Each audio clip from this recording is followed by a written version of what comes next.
Puan Tanah adalah dewa. Bab 405. Dentang. Fei Jian tidak pernah menyangka bahwa belati di tangan Qin Ming adalah senjata dewa. Dia menangkisnya dengan sabit rantai, tetapi belati itu dengan mudah terpotong, dan bahkan telapak tangannya terpotong menjadi dua. Pada pertemuan pertama, Fei Jian kehilangan separuh tangannya, yang mana sungguh di luar dugaan semua orang. Ninja yang dijuluki 1000 pedang, itu segera mengulurkan tangan membantu, dan pedangnya yang lebar dan panjang menebas secara diagonal ke arah pinggang dan perut Qin Ming sambil mengeluarkan suara siulan angin. Setelah serangan yang berhasil, Qin Ming dengan cepat mundur, Qian Dao menebas ke udara, dan Bui Shou menjabat tangannya, dan dua kunai terbang keluar seperti anak panah, masing-masing menusuk jantung dan perut bagian bawah Qin Ming. Berada dalam jarak 1 atau 2 meter, Qin Ming tidak sempat menghindari kunai yang terbang ke arahnya. Jika itu orang biasa, dia pasti sudah mati di tempat, tetapi Qin Ming bukanlah orang biasa. Kecepatan kunai tiba-tiba melambat di pandangannya, dan dia dengan jelas menangkap lintasannya. Dang, dang. Dua benturan terdengar hampir bersamaan. Qin Ming mengayunkan belati peminum darah dengan cepat dan menjatuhkan dua kunai itu. Kecepatannya luar biasa. Tidak heran Gu Yixi mengatakan kecepatan Qin Ming lebih cepat darinya. Ketiga ninja itu telah mempelajari keterampilan Qin Ming dari Gu Yixi sebelumnya, tetapi Gu Shou masih sedikit terkejut ketika melihatnya dengan mata kepalanya sendiri. Dia mengangkat tangannya dan membidik Qin Ming, dan 4 anak panah tajam pendek sepanjang sekitar 10 cm terbang keluar dari lengannya. Di antara semua ninja di Fumano Sato, Gu Shou dikenal sebagai yang terbaik dalam menggunakan senjata tersembunyi. Ia memiliki senjata tersembunyi di sekujur tubuhnya, sehingga sulit untuk bertahan. Beberapa di antaranya harus dikeluarkan dengan tangan, dan beberapa lainnya adalah perangkat senjata tersembunyi. Qin Ming dengan cepat membungkuk ke belakang, dan 4 anak panah tajam melesat melewati pakaiannya.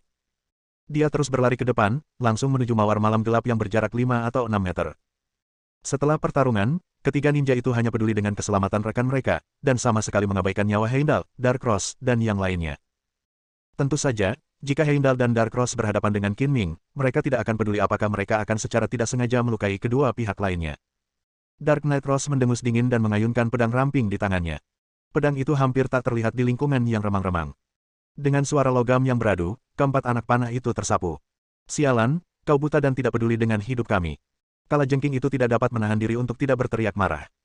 Dark Cross melambaikan tangannya, memberi isyarat kepada Scorpion dan Natasha untuk mundur, membiarkan ketiga ninja itu melawan Qin Ming terlebih dahulu, sementara mereka sendiri yang menikmati hasilnya.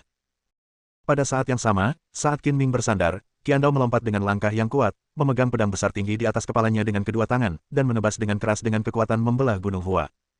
Jika tebasan itu mengenai, bahkan jika Qin Ming memiliki ki sejati untuk melindungi tubuhnya, dia akan terbelah menjadi dua. Dalam sekejap, Qin Ming mengayunkan pedangnya ke atas dan bertabrakan dengan pisau besar yang jatuh. Pinggang Qin Ming masih bengkok, jelas merugikan dirinya. Dia tidak bisa mengerahkan tenaga maksimal, tetapi dia masih bisa menahan momentum jatuhnya pedang besar itu. Pada saat yang sama, Qian Dao melihat sebuah kesempatan, matanya memancarkan cahaya dingin yang tajam, dia mengayunkan pisaunya dan menusuk ke depan dengan ganas. Qin Ming berguling cepat, dan pedang besar itu menusuk ke tanah. Memanfaatkan momen ketika Qian Dao mencabut pedang besar itu, Qin Ming berbalik dengan fleksibel dan menyapu dengan pedang yang memancarkan cahaya pedang. Ah! Qian Dao menjerit kesakitan. Luka dalam yang terlihat hingga ke tulang tertinggal di betis kanannya. Dia terhuyung dan hampir jatuh. Swoosh, swoosh, swoosh. Tangan hantu itu mengayunkan tangannya dengan cepat, dan 4 shuriken berputar keluar dan terbang langsung ke arah Qin Ming. Qin Ming mengawasi ke segala arah dan mendengarkan dengan saksama ke segala arah. Dia mengawasi sekeliling dan melihat cahaya dingin. Dia menghindar dan langsung berguling ke depan seperti roda, menghindari shuriken dan berdiri sambil melompat. Tangan hantu itu melangkah maju dengan cepat dan menopang Qian Dao. Sabit terbang itu merobek sehelai pakaian dan melilitkannya di tangan kanannya yang terpotong menjadi dua. Dia memegang belati di tangan kirinya dan berdiri bersama Qian Dao. Setelah beberapa ronde pertarungan, Fei Yan setengah hancur, dan dia tidak bisa menggunakan sabitnya yang terkenal. Kaki kanan Qian Dao terluka parah dan kekuatannya sangat berkurang. Dia harus memeriksa ulang Qin Ming dengan hati-hati. Heimdall, Dark Cross, kenapa kalian tidak bertindak? Apa kalian benar-benar ingin duduk di gunung dan menonton pertarungan antar harimau? Fei Jian berkata dengan marah. Qin Ming mencibir dalam hati, itu ide yang bagus. Mereka semua ingin duduk di gunung dan menyaksikan pertarungan harimau, dan meraup keuntungan. Namun, aku mengalahkan mereka satu persatu. Dark Knight Rose tidak mengatakan apa-apa. Dia tahu bahwa 3 orang di pihaknya paling-paling hanya sekuat 3 ninja, dan tidak memiliki peluang untuk menang melawan Qin Ming saat ini.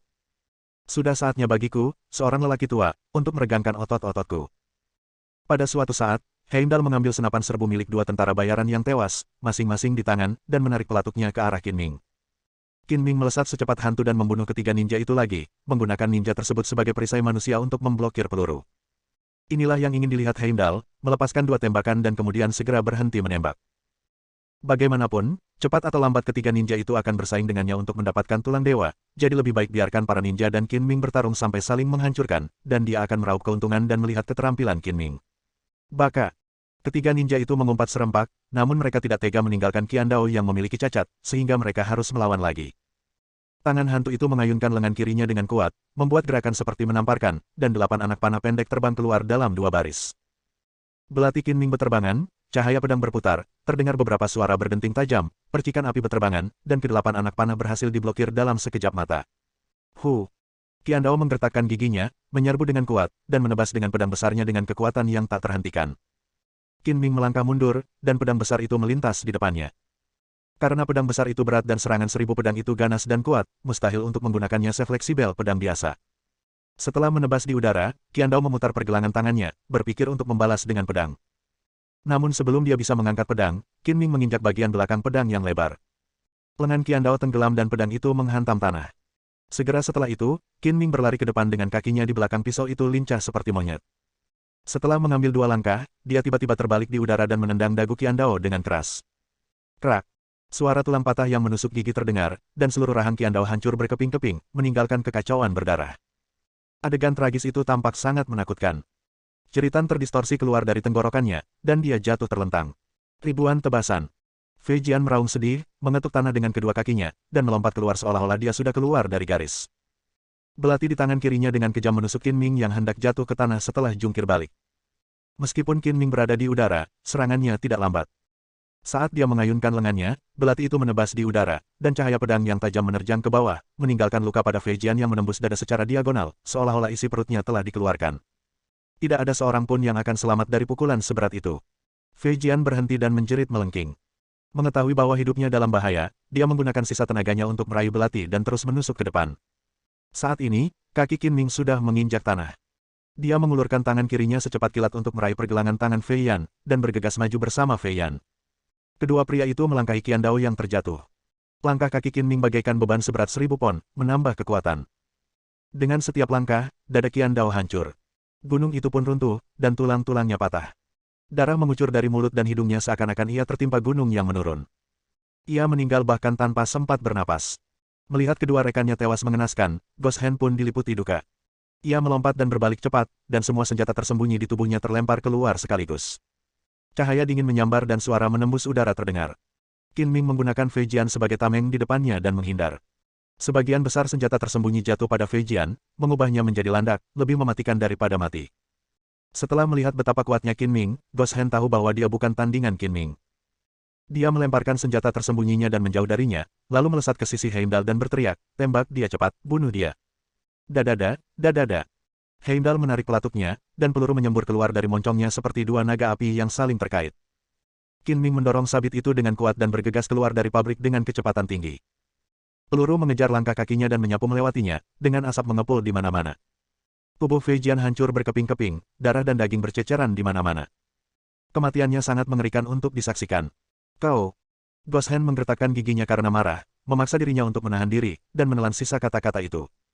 Pada saat ini, Qin Ming melompat keluar jendela yang tidak memiliki kaca lagi dan menghilang dalam kegelapan malam. "Ayo kita kejar dia bersama-sama, jangan biarkan dia lolos." Heimdall, yang memegang 2 senapan serbu, memimpin pengejaran, diikuti oleh Dark Cross dan yang lainnya. Ghost Hand berhati-hati dan tampaknya kehabisan energi, jadi dia berlari di ujung. "Aku berlari keluar pabrik, dan di luar sudah gelap. Tidak ada jejak Qin Ming dalam pandanganku. Cari, dia tidak bisa lari jauh." Heimdall terbiasa menjadi pemimpin tangan kiri Tuhan. Dia memberi perintah dan pada saat yang sama rentetan peluru melesat ke arah jendela, membuat lumpur beterbangan. Beberapa orang bubar dan segera memperluas jangkauan pencarian dengan jendela sebagai pusatnya, sedangkan tangan hantu masih berada di ujung. Tiba-tiba, tanpa suara, Qin Ming muncul di belakang Ghost Hand entah dari mana, mengangkat pedangnya dan menusukkannya ke leher Ghost Hand seperti pisau panas yang memotong mentega. Tangan hantu itu bahkan tidak sempat menjerit terakhir. Semua arteri di tenggorokannya terputus. Dia jatuh ke tanah, kejang beberapa kali, dan meninggal. Semua yang hadir adalah para ahli. Mendengar gerakan yang tidak biasa itu, Heimdall dan yang lainnya berbalik hampir bersamaan, hanya untuk melihat Ghost Hand tergeletak di genangan darah dan sesosok tubuh melompat ke dalam pabrik. Qin Ming ingin menyelamatkan kedua gadis itu. Ini kesempatan untuk membunuhnya. Meskipun Heimdall sudah tua, dia sama sekali tidak lamban. Dia bergegas ke pabrik terlebih dahulu. Swosh, wosh. Namun, begitu Heimdall bergegas memasuki gerbang pabrik, dia melihat dua makhluk hitam terbang ke arahnya, dan pada saat yang sama perasaan krisis kematian muncul di hatinya. Hati-hati dengan granat. Heimdall tak sempat berpikir, dan langsung menerkam ke kiri, seperti seekor citah yang tengah berburu, dengan kecepatan yang luar biasa. Boom, boom. Detik berikutnya, dua ledakan memekakkan telinga terdengar, asap dan debu mengepul, pecahan batu bata dan batu berterbangan kemana-mana, dan sebuah lubang besar terlempar ke tanah di pintu. Jika Heimdall selangkah lebih lambat, dia pasti sudah hancur berkeping-keping. Darkross, Natasha, dan Scorpion, yang menyusul kemudian, juga terjatuh ke tanah, tersapu oleh gelombang udara panas. Ah! Scorpion dan Natasha berteriak kesakitan saat pecahan ledakan menghantam mereka. Granat-granat itu dibawa oleh dua tentara bayaran. Qin Ming kembali ke pabrik dan tidak memilih untuk menyelamatkan Liu Wenjing dan Su Xiaoyue terlebih dahulu. Sebaliknya, ia mengambil granat dan melemparkannya ke Heimdall yang bergegas masuk. Orang tua, kau masih ingin membunuhku. Aku akan mengirimmu ke neraka terlebih dahulu. Qin Ming mencabut sumbu dua granat lagi dan melemparkannya ke tempat Heimdall jatuh. Bab 406. Meskipun Heimdall berhasil menghindari serangan granat, akibat ledakan tersebut membuat telinganya berdengung dan ia terluka oleh beberapa pecahan peluru, tetapi untungnya tidak ada luka serius. Tepat saat dia mengangkat kepalanya dan menatap Qin Ming dengan gigi terkatup, dua granat lagi melayang.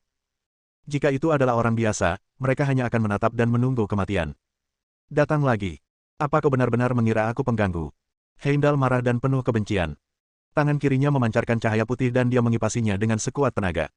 Hembusan angin kencang bertiup, memenuhi udara dengan pasir dan batu, dan bahkan menerbangkan granat yang jatuh. Boom, boom. Granat itu meledak di udara, kilatan api yang menyilaukan muncul, asap dan debu mengepul, dan pecahan peluru beterbangan. Beruntung sekali kau masih hidup. Tatapan mata Qin Ming jatuh ke tangan kiri Heimdall. Jika bukan karena tulang dewa yang menunjukkan kekuatannya di saat kritis, kau pasti sudah hancur berkeping-keping meskipun terbuat dari besi.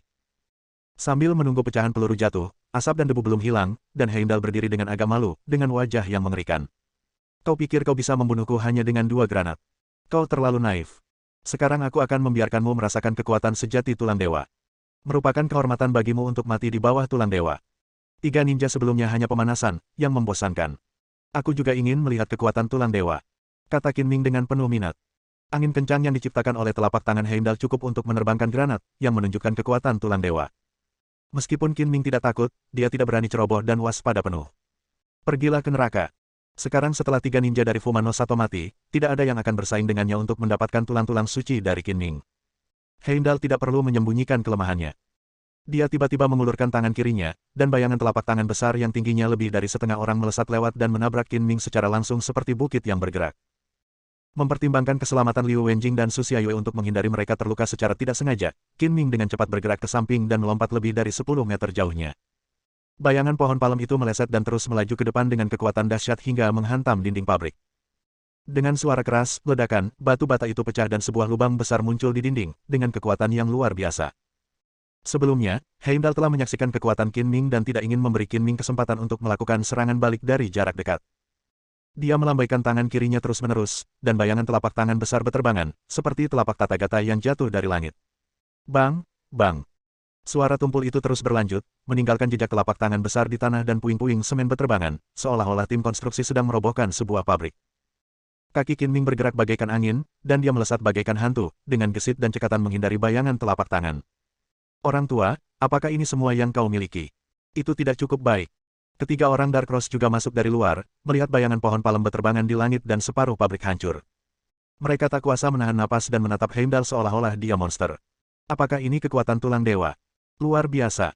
Heimdall menyembunyikannya dengan sangat baik. Setelah mendapatkan tulang dewa, dia tidak membocorkan berita apapun. Dark Knight Rose berseru dalam hati, berpikir keras, dan mengedipkan mata pada Natasha dan Scorpion, menunjukkan bahwa mereka harus berhati-hati untuk berjaga-jaga terhadap Heimdall. Wanita tua Heimdall sangat licik. Dia tidak tergerak oleh provokasi Qin Ming. Dia terus melambaikan tangan kirinya dengan tenang. Bayangan telapak tangan besar jatuh satu demi satu. Selama Qin Ming tidak berhati-hati dan terkena salah satu telapak tangannya, tulangnya akan patah. Tendonnya putus dan dalam kasus yang serius, kematian dapat terjadi. Qin Ming merasa sulit untuk mendekatinya untuk sementara waktu, jadi dia harus terus menghindar dengan cepat. Dia secepat naga dan secepat kelinci, naik dan turun, melompat dengan cepat, dan menghindar dengan mudah. Qin Ming tidak percaya bahwa kekuatan tulang dewa di tangan kiri Heimdall tidak ada habisnya. Ketika kekuatannya hampir habis, saat itulah Heimdall akan mati. Bagaimanapun, dia punya banyak waktu, dan dia bisa perlahan-lahan melemahkan lelaki tua itu sampai mati. Pluto, di mana tulang punggungmu? Kau hanya bisa menghindar ke kiri dan kanan untuk melarikan diri, tetapi kau tidak berani menerima telapak tanganku. Heimdall sudah tua dan lebih pintar dari seekor monyet. Dia dengan cepat melihat niat Qin Ming dan memprovokasinya. Itu karena kamu tidak punya kemampuan. Ketika kamu tidak bisa mengalahkanku, kamu mulai bicara omong kosong.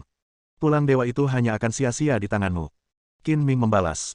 Kau dipukuli olehku dan melarikan diri untuk menyelamatkan diri. Kau bisa mati kapan saja, tetapi kau tetap menolak untuk menyerah. Sekarang serahkan tulang suci itu dan aku mungkin akan mempertimbangkan untuk mengampuni nyawamu, kata Heimdall dengan bangga. Percaya atau tidak, tulang dewa itu telah hancur. Kau mempertaruhkan nyawamu demi sepotong tulang dewa hayalan, dan akhirnya kehilangan nyawamu. Tidakkah kau pikir kau bodoh dan menyedihkan? Kata Qin Ming seolah-olah dia sedang melihat orang bodoh. Kau masih tidak berani mengakui bahwa kau memiliki tulang dewa. Kau bisa menipu orang lain, tetapi kau tidak bisa menipuku. Ada hubungan khusus antara tulang dewa. Aku bisa merasakan napas tulang dewa padamu. Ekspresi Heimdall menjadi sedikit lebih dingin dan ganas, dan dia berkata dengan kejam, jika kau tidak menyerahkannya, jangan salahkan aku karena tidak menganggap persahabatan di antara kita sebagai tentara bayaran dan membunuhmu. Orang tua, berhentilah berpura-pura simpatik. Apakah kamu tidak merasa jijik? Qin Ming muntah dan tertawa. Kau tidak benar-benar mengambil jalan menuju surga, tetapi malah datang ke neraka. Jangan salahkan aku karena bersikap kejam. Setelah mengatakan itu, Heimdall mengerahkan seluruh kekuatannya untuk mengaktifkan tulang suci. Tangan kirinya bersinar dengan cahaya putih, dan seluruh auranya berubah drastis, dengan sedikit keagungan yang lebih sakral. Bunuh! Teriak Heimdall dan menyerang dengan lebih ganas. Ia menamparkan lebih dari 10 kali dalam satu tarikan napas. Bayangan telapak tangan yang besar bersiul dan angin kencang bertiup. Kecepatan menghindar Qin Ming tiba-tiba meningkat, meninggalkan serangkaian bayangan di belakangnya yang menyilaukan. Setelah serangan dahsyat itu, separuh pabrik hancur dan penuh lubang, seolah-olah telah dibombardir oleh peluru artileri. Namun Qin Ming tetap tidak terluka, tetapi Heimdall mulai bernapas dengan berat dan serangannya melambat. Orang tua, kau sudah kelelahan, giliranku untuk melawan. Qin Ming telah mengumpulkan kekuatannya dan menahan diri. Melihat Heimdall benar-benar kelelahan, dia akhirnya menunggu kesempatan untuk melakukan serangan balik. Dia menuangkan energi sejatinya ke dalam pedang, dan sambil menghindari bayangan telapak tangan lainnya, dia mengayunkan pedang secara horizontal, dan cahaya pedang sepanjang 1,5 meter meledak. Melihat pedang itu datang, Heimdall harus berhenti menyerang, memilih untuk melindungi dirinya, dan bergerak ke samping dengan cepat. Pedang itu melintas dan gagal mengenai Heimdall, meninggalkan bekas yang dalam pada dinding. Qin Ming mengikutinya seperti bayangan dan memperpendek jarak dalam sekejap. Dia mengayunkan belati dengan kecepatan yang luar biasa cepat. 8 bilah pedang, sekitar 1 kaki panjangnya, menebas tubuh Heimdall hampir bersamaan, menutupi Heimdall dalam sekejap mata. Wajah Heimdall tiba-tiba menjadi serius. Ia mengayunkan tangan kirinya dengan kuat, dan tirai cahaya putih langsung terangkat. 8 sinar pedang menebas tirai cahaya itu. Bang, bang, bang, bang. Tirai cahaya bergetar hebat, dan riak-riak menyebar. Di bawah tebasan cahaya pedang yang terus-menerus, tirai cahaya itu tidak mampu menahan beban berat dan hancur berkeping-keping, berubah menjadi titik-titik cahaya dan menghilang sepenuhnya. Sinar pedang juga menghilang, dan 3 sinar pedang yang tersisa menebas Heimdall. Brengsek. Tubuh Heimdall dipenuhi bekas luka berdarah. Dia terhuyung mundur dan tak kuasa menahan diri untuk mengumpat. Wajahnya garang dan matanya penuh kebencian.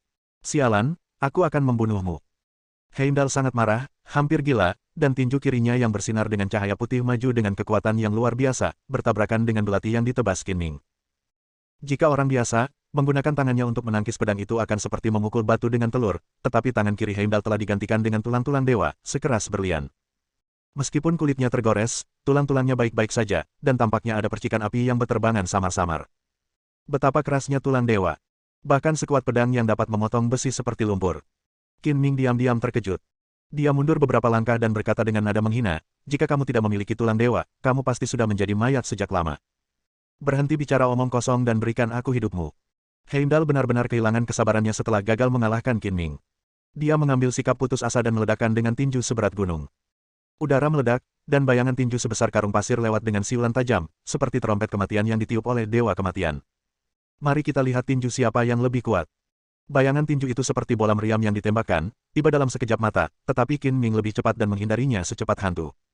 Pada saat yang sama, ia menyingkirkan belati peminum darah, menuangkan energi sejatinya ke lengan kanannya, dan meninju. Samar-samar, suara auman naga terdengar, dan bayangan naga hitam pun terbentuk, bergerak maju dengan kekuatan yang tak terhentikan. Heimdall bergegas maju dan menghancurkan naga itu berkeping-keping dengan pukulan yang kuat. Ki yang bergejolak meninggalkan luka-luka panjang dan tipis di tubuhnya seperti pisau. Pakaiannya robek karena benturan dan dia tampak dalam kondisi yang menyedihkan. Begitu naga yang berubah oleh energi sejati muncul, Dark Knight Rose dan 3 orang lainnya menunjukkan ekspresi serius di wajah mereka, mengetahui bahwa Qin Ming telah menggunakan kekuatan terkuatnya. Apa yang paling mereka harapkan adalah pertarungan antara Qin Ming dan Heimdall hingga terjadi kehancuran bersama, tetapi ketanyaannya segala sesuatunya seringkali tidak sesuai dengan keinginan mereka. Setelah Qin Ming mendekat, dia berputar mengelilingi Heimdall secara tidak menentu, mengayunkan tinjunya dan bergantian menggunakan ki sejatinya untuk berubah menjadi seekor naga. Meskipun Heimdall memiliki tulang dewa di tangan kirinya, kelenturannya jauh lebih rendah daripada Qin Ming, dan dia kelelahan karena dipukuli. Bang! Heimdall ceroboh dan dipukul di punggung oleh naga yang berubah itu. Dia memuntahkan seteguk darah dan bergegas maju tanpa sadar. Qin Ming mengikutinya dan meninju bahu kiri Heimdall dengan keras lagi. Dengan suara berderak yang keras, tulang belikatnya patah. Ah! Heimdall berteriak kesakitan, lengan kirinya tergantung lemas di sisinya, dan dia terjatuh ke tanah dengan wajah terkulai. Dengan lengan kirinya yang lumpuh, tulang dewa itu tidak dapat lagi mengerahkan kekuatan apapun, dan dia hanya bisa membiarkan Qin Ming membantainya. Qiang Wei, jika kamu tidak mengambil tindakan, jika aku mati, kamu tidak akan bisa mengalahkan Qin Ming. Ayo, Natasha, tembak. Teriak Dark Rose, dan berlari maju sambil mengayunkan pedang ramping ala barat. Kalajengking beracun mengikutinya dengan belati yang berisi racun. Bang, bang. Natasha menghindari rekan-rekannya dan menarik pelatuk ke arah Qin Ming. Ketiganya bekerja sama dengan baik, beberapa menyerang dari jarak jauh dan beberapa menyerang dari jarak dekat. Sesaat sebelum pistol meletus, Qin Ming terbang, menangkap Heimdall, dan melemparkannya ke belakang. Ah! Peluru tidak punya mata. Heimdall terkena peluru yang melesat cepat melewatinya. Ia tertembak beberapa kali dan jatuh ke tanah sambil menjerit melengking. Darah mengalir dari luka-lukanya. Dia bergerak-gerak liar, kepalanya miring, lalu dia terbaring tak bergerak, matanya terbuka lebar, seakan-akan dia mati dengan mata terbuka. Bersambung.